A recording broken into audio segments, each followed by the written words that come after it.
बिस्मिल्लाहिर्रहमानिर्रहीम। अस्सलाम वालेकुम नाज़रीन, welcome to my YouTube channel. नाज़रीन, 22 अप्रैल को इंडियन ऑक्युपाइड कश्मीर में जो एक टूरिस्ट प्लेस है पहलगाम में एक दहशतगर्द अटैक होता है जिसमें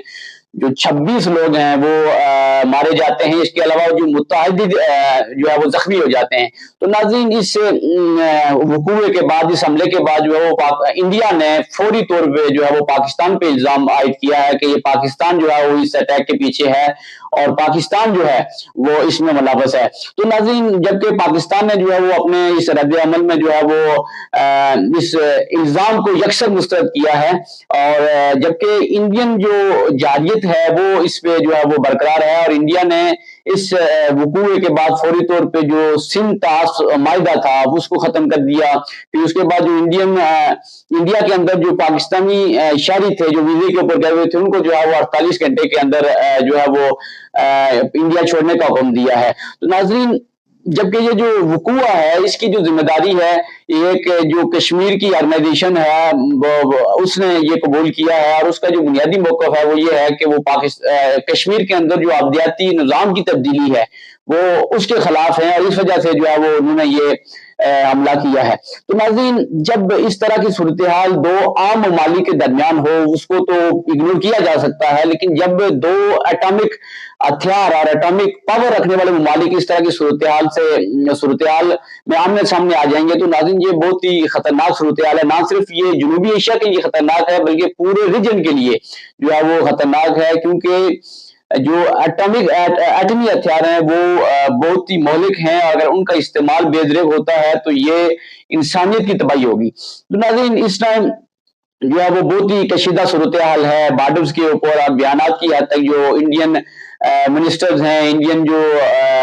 प्राइम मिनिस्टर हैं उनका जो बड़ा ही जाराना मौक़िफ़ आया है और पूरी जो दुनिया है वो उसमें एक अलर्ट जारी हो गया है कि खुदा न खास्ता अगर ये कोई महदूद जंग से ये ममालिक बाहर निकलते हैं और एटमी जंग की तरफ गए तो नाज़रीन ये इस पूरे खित्ते के लिए तबाही होगी। बल्कि ना सिर्फ इंडिया पाकिस्तान बल्कि जो और ममालिक हैं वो भी जो है वो इसकी तबाही में आएंगे। और इस टाइम मैं ये समझता हूँ कि दोनों ममालिक को, खासतौर पर इंडिया को जो है वो सब्र तहम्मुल से काम लेने की जरूरत है, क्योंकि जब देखें पाकिस्तान का जो इकानमी है वो पूरी दुनिया को पता है, लेकिन हम माशी तौर पे पाकिस्तान कमजोर सही, लेकिन ये अस्करी तौर पे क्योंकि एक एटॉमिक पावर रखने वाला मुल्क है और जो है ना ये मामूली बात नहीं है। और अगर इस तरह की नौबत आती है कि एटॉमिक हथियारों का इस्तेमाल किया गया, अगर ये महदूद जंग से आगे बात बढ़ी तो ये बहुत ही मौलिक और खतरनाक बल्कि ये तबाहकुन होगा। और मैं समझता हूँ कि जो जिस तरह पहली जंग अजीम में और दूसरी जंग अजीम में जो तबाही हुई है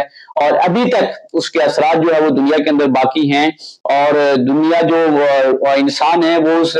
यानी कि उन लम्हात को जो है वो बड़े ही जो है वो दर्दनाक दास्तान के तौर पे याद रखते हैं। तो नाज़रीन, इस टाइम बहुत ही तहम्मुल और जो है वो सब्र से और हौसले के साथ काम लेने की जरूरत है। अगर ये फिर दूसरी बात यह है कि दोनों ममालिक के अंदर, खासतौर पर पाकिस्तान के अंदर जो आवाम है उनका जो जज्बा है, क्योंकि एक हमारा इस्लाम का अंदर एक बुनियादी कंसेप्ट जहाद का भी है और उस हवाले से भी लोग बड़े पुरजोश हैं कि अगर इंडिया जो है वो खुदा न खास्ता कोई ऐसी हरकत करता है तो जो कौम है वो पाक फौज के शाना बिशाना लड़ेगी। और वैसे भी एज ए मुस्लिम जो है वो मुसलमानों के अंदर जो शहादत का जज्बा है वो कूट कूट के भरा हुआ है और वो अपनी जो मंजिल है वो आखिरत की जो लाइफ है उसी को अपनी मंजिल समझते हैं। जिस तरह आपने देखा होगा कि इसराइल ने कितना जुल्म सितम और बर्बरियत की फलस्तीन के अंदर, लेकिन जो मिलिटेंट ऑर्गेनाइजेशन थी हमास और हिजबुल्लाह उनको वो पूरी तरह जो है वो एलिमिनेट नहीं कर सके, क्योंकि उसकी बुनियादी वजह ये थी कि लोगों के अंदर उनके अंदर एक जज्बा ईमानी था जिसकी वजह से जो है वो अभी तक वो बरकरार है और वो जो है इसराइल के लिए जो है वो मसाइल पैदा कर रहे हैं मशरक़ वस्ता के अंदर। तो नाज़रीन, इस टाइम जो है वो एक बड़े सब्र और तहम्मुल के साथ और खासतौर पर जो आलमी बरादरी है उसको इस मसले के अंदर आना होगा और इंडिया को ये बावर करवाना होगा कि वो सब्र और तहम्मुल के साथ काम ले, क्योंकि एक छोटी सी गलती जो है वो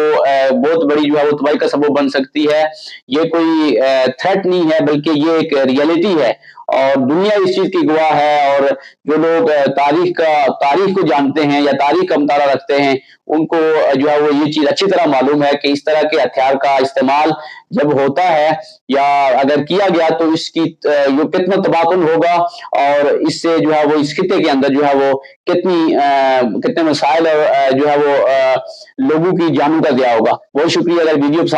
پسند آئی ہو تو اس کو لائک کریں، کمنٹ کریں اور میرے چینل کو سبسکرائب کریں۔ بہت شکریہ۔